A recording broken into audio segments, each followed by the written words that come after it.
Hey friends, if you encounter the uninstallation error 0x80073CFA removal failed on Windows 11, then please watch this video. Now we will stick to two solutions. The first one is disk cleanup to remove any cache and files associated with that specific application. So search for disk cleanup in the Windows search bar and go to disk cleanup. Click on OK. Let it load. Check all of these boxes here and then click on OK and then click on delete files. Let it get deleted.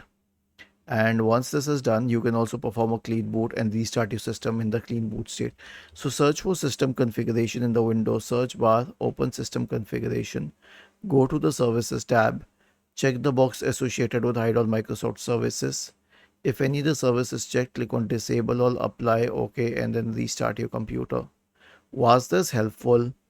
If yes, then please subscribe to the channel. If not, then let us know in the comment section of the video on how we could help you further. Thank you for watching this video and have a nice day.